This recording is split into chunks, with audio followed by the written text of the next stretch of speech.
Good evening, I'm Dennis Ward. Welcome to APTN National News. 2 more missing girls have been found dead in northern Manitoba communities within the past week. The latest reported missing to Thompson RCMP shortly before midnight last night. She was found deceased this morning.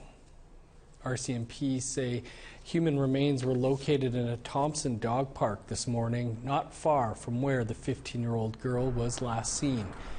She was reported missing after leaving the Thompson Rec Center grounds, where she'd been with a group of friends who all made it home safely.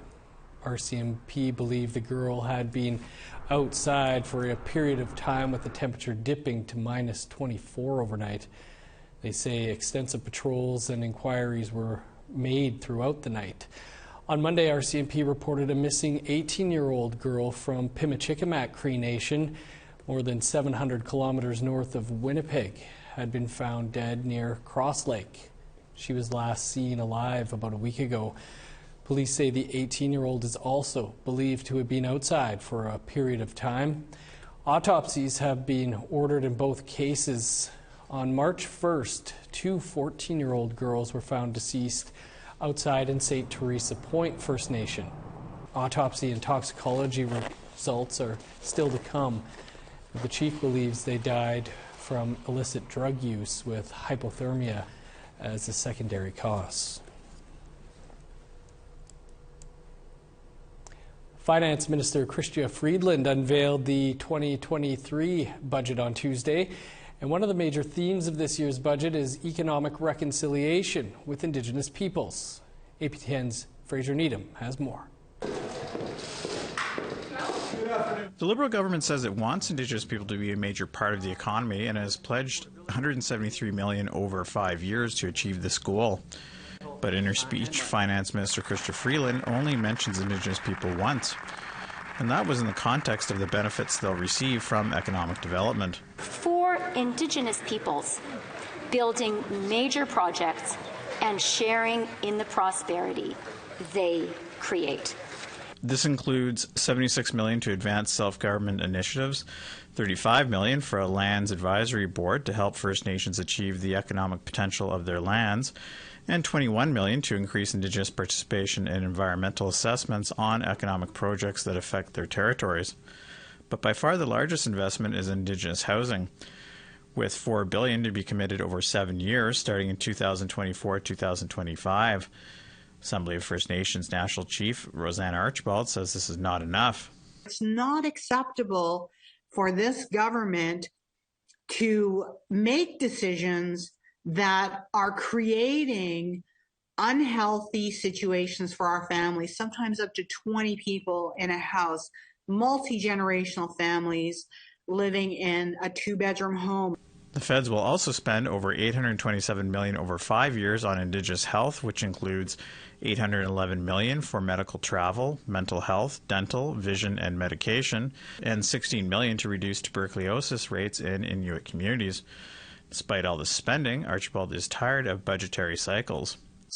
You know, we're asking for clean drinking water. That's a reasonable ask. We're asking for housing that is safe, a very reasonable ask. We're asking for infrastructure that puts us at the same level as every other Canadian. Again, very reasonable. And what happens is this federal government turns around and, you know, deliberately underfunds us and deliberately keeps us in those cycles of poverty rather than moving us into prosperity. There's also $125 million over 5 years for a national action plan on missing and murdered Indigenous women and girls. About $96 million of this funding will be used to help families access information about loved ones and enhance victim services. The government is calling this year's budget a Made in Canada plan, with close to $200 billion to address healthcare backlogs, the launch of a public dental care plan, and a grocery bill rebate. Fraser Needham, APTN National News, Ottawa.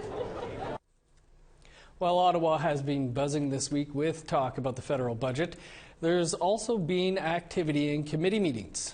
Annette Francis gives us a few highlights from committees that are looking at education and human rights issues. Improving graduation rates for Indigenous students remains under the microscope of the House's Standing Committee on Indigenous and Northern Affairs. Rebecca Mearns is the president of the Nunavut Arctic College, which serves the largest post-secondary region in Canada.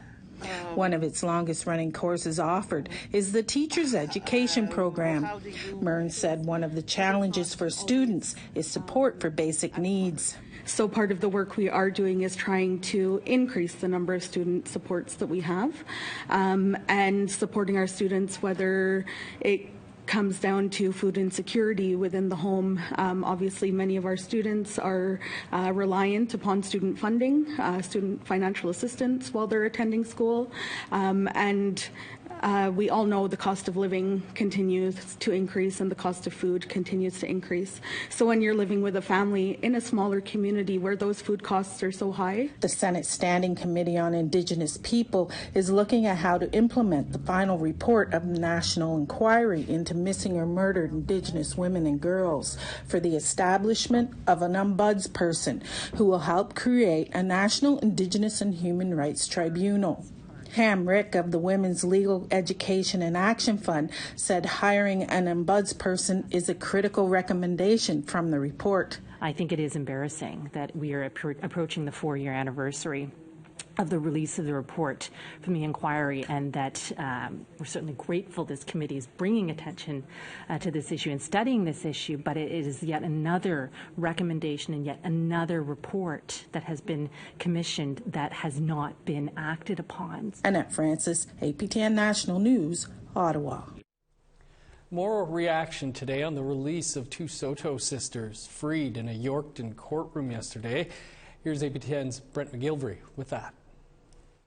I think they're probably, quite honestly, I think they're probably still in a state of shock, you know, because it's been a 30-year battle. Odelia and Narissa Quewezance were released on bail yesterday pending the results of their ministerial review. They were convicted of the 1993 murder of Anthony Joseph Dolph. We're home free, and I just want to thank the judge, and that's all I have to say right now. Thank you, and my family being here and all our support. It made a relief. Odelia can look forward to living a new life with her partner and twin daughters in Rain, Saskatchewan, while Narissa was offered a home with the Congress of Aboriginal Peoples National Vice Chief Kim Bodin and his wife in Saskatoon, Saskatchewan. I recognize how the courts work, and they'll pretty much use any excuse to make sure that people can't get home, you know, particularly Indigenous people. FSIN Second Vice Chief Edward Dutch-Lara said it's time for them to go home. We are, the system got it right today. These 2 ladies have been incarcerated for 30 years. They have never once said they were guilty of that crime they were being accused of. And for them to, after this long, to be allowed into the community to till the provincial government, the justice system, decides on what their next steps will be. We think it's a great day. Narissa and Odelia can now start their healing journey with support after the terrible experiences they have endured since their incarceration, some of which Narissa spoke about with Kim Bodin prior to her release. I'm looking forward to really hearing her story and what happened, and even today she was telling me about experiences at Pine Grove, you know, the kind of experiences that she was addressing, which were very negative.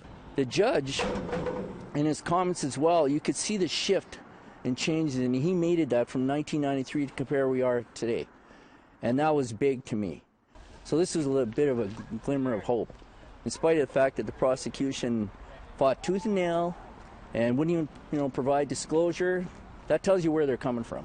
Bodin has advocated for Indigenous people in Saskatoon for years as an outreach worker with strong connections. A lot of people actually, since this actually went public, have reached out to me as well, offering their assistance. She will, you know, I know she's been institutionalized for so long. It's going to have an effect on you. We know that. And so we're going to make sure that she really gets introduced to the right people, the right supports, and I think it's really going to I'm really looking forward to what's going to happen. You'll see, probably I can see a big transition. Brent McGillivray, APTN National News, Saskatoon. To Quebec now, where the campers under the Ville-Marie Speedway in Montreal will have a roof over their heads soon. That's what the government of Quebec said when lawyers filed an injunction to stop their upcoming eviction. The government of Quebec and the lawyers representing the campers came to an agreement last week to find permanent housing for the campers by March 31st. If that doesn't happen, the court will hear arguments about the injunction that aims to stop the construction under the Speedway, which is supposed to resume in early April and allow the camp to stay put. I'm glad that they've recognized that it's important to deal with that, even if it's unfortunately at the last minute, right? It's too bad that we had to file legal proceedings to get their attention, but better late than never. A new license plate that honors missing and murdered Indigenous women and girls in the province of Manitoba could be unveiled before the end of the year. Details on that and more after the break.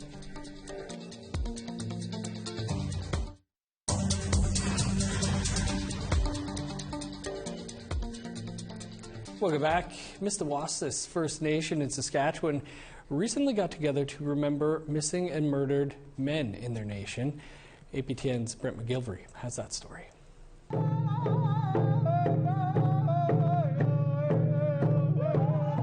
Families from Mistawassis First Nation are gathering to honor and remember the 17 men from their families that are missing and murdered. According to a recent APTN Investigates episode, there are more than 600 missing or murdered Indigenous men across Canada since 1974. This year, Mistawassis decided to represent the missing and murdered Indigenous men with denim jackets. Today we use a denim jacket to represent MMIM because some of our men were found in denim jackets.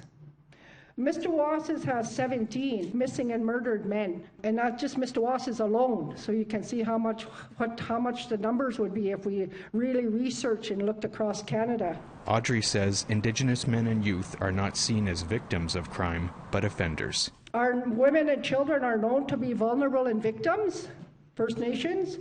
Our Native men, on the other hand, are seen as offenders and that they are violent. If you look at penitentiaries, correctional centers, and youth jails, who are they full of? Our Native men, and prisons and remands have been expanded. University of Saskatchewan professor of sociology John Hansen has been studying this issue and says the rates of missing and murdered Indigenous men and boys need to be recognized and examined with a holistic approach.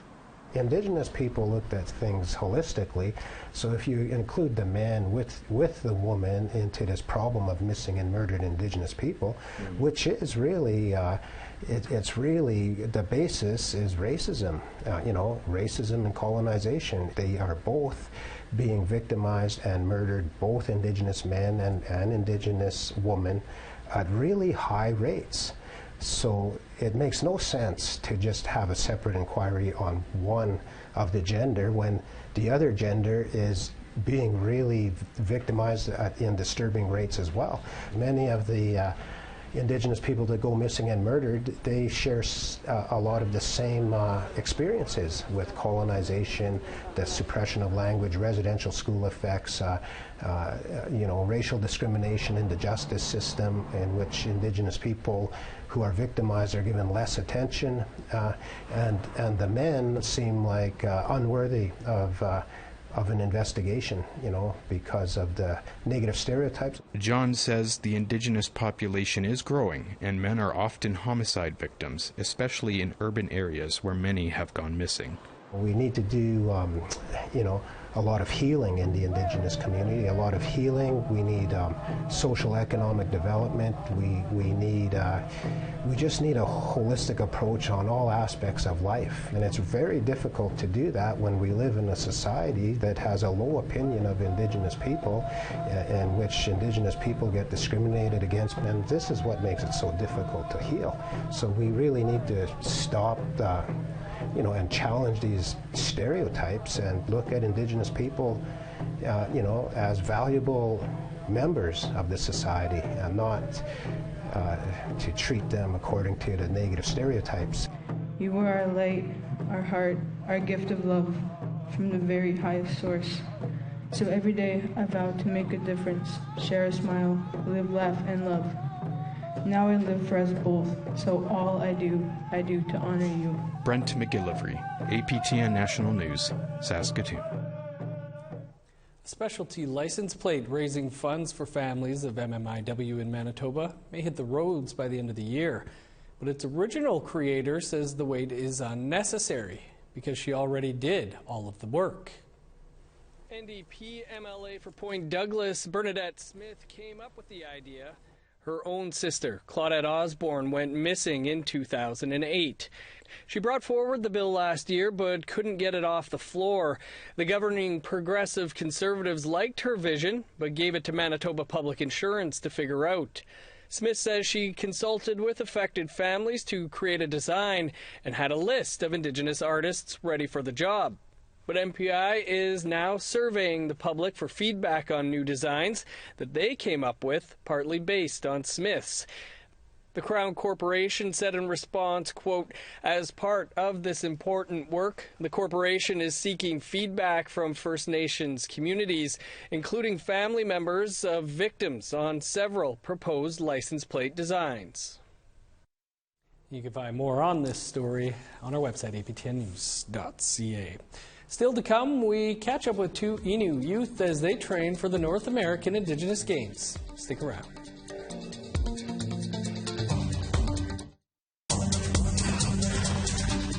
Welcome back. It's time now for our photo of the day.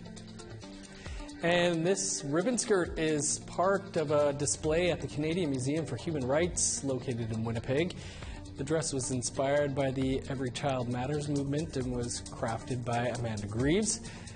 For the chance to be our next photo of the day, you can send your photos to share@aptn.ca. And if you want to see the dress, you can head over to the CMHR free intermission this week. Now, time to look at tomorrow's weather forecast. Starting on the East Coast, 7 in Halifax, 8 above in Fredericton. -12 in Kuujjuaq, snow, and -1 for Nain. 7 above in Montreal, 4 below with snow in Val-d'Or. -2 and snow in Sault Ste. Marie, 0 with snow in North Bay. -3 in Thunder Bay, 4 below for Sioux Lookout. -3 with snow in God's Lake and Norway House. 5 below in Winnipeg, -2 in Dauphin. Sun's out and 4 below for Regina, +1 in Saskatoon. +1 and cloudy for Meadow Lake, 0 with snow in La Ronge. In northern Alberta, -2 with snow in High Level, 1 below with snow in Fort McMurray. +6 in Edmonton, sunny, and +3 for Lethbridge. 13 in Vancouver and Victoria, 12 in Kamloops. +3 in Prince George, 10 above in Smithers. -9 in Old Crow, +2 for Whitehorse. -6 with snow in Yellowknife, 5 below with snow in Wrigley. -21 in Sax Harbor, snow, and 19 below in Paulatuck. Snow and 18 below for Baker Lake, Whale Cove, and Arviette. -21 in Resolute, 15 below with snow in Clyde River. To Labrador now, where two Indigenous youth are training for the upcoming North American Indigenous Games. APTN's Angel Moore caught up with them as they prepare to play for the Newfoundland Labrador basketball squad. Two players of this high school team are practicing for more than the regular season. They will be representing their province at the North American Indigenous Games in Jabuktuk, also known as Halifax, this July. For 14-year-old Sydney Goody, it will be his first time at NAG. It's a really big event and great experience, learn a lot from it. A lot of good players out there too. It will also be the first NAG event for Jackson Winters, 16 years old. I've never went. I've had friends that went and got medals and met new people. It just seems like an amazing experience. Mealy Mountain Collegiate in Happy Valley Goose Bay is home to the high school basketball team, the Hawks. Coach Travis Ford is going to NAG with Team Newfoundland Labrador. Ford says more people try out for the team since the Toronto Raptors won the NBA championship in 2019, and events like NAG promotes sports for youth. I've been coaching here for about 10 years now, and to see the amount of growth and the interest from the kids, it's been great. And having kids from Labrador take part in these Indigenous games, it shows that we are catching up with the rest of the province. Jackson is going for the love of the game. The way the ball goes to the net, it just makes you happy. You get in the zone, and it's just amazing. With no other high schools in the area, the Hawks compete in the men's league. Travis says NAG is a chance to compete with other youth players.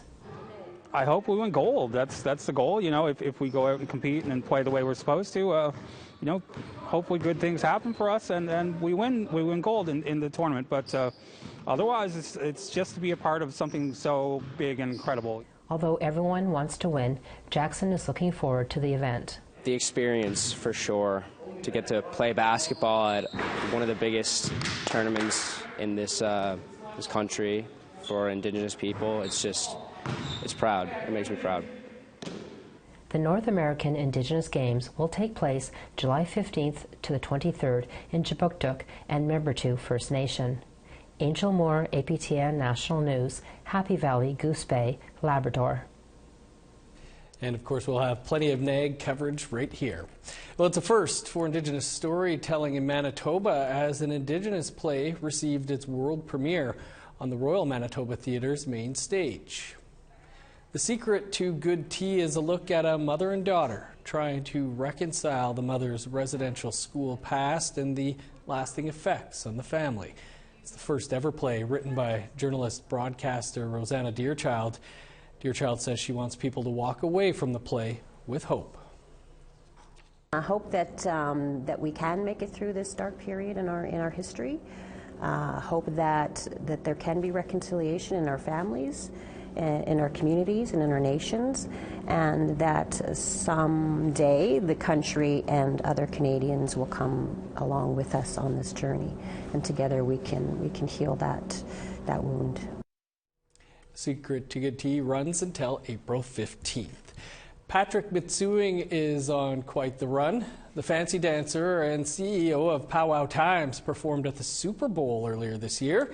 And in the past 2 weeks, he's performed in Paris, France, and Buckingham Palace. Tonight, Mitsuing is our guest on Face to Face. When I seen fancy dancing for the first time, that's the style I dance. Time slowed down for me, and I didn't know what that was, but there's something about that drum beat, something about the colors and the spinning. I remember as a little kid, I pointed, I said, I don't know what that is, I don't know what they're doing, but one day I'm going to do that dance.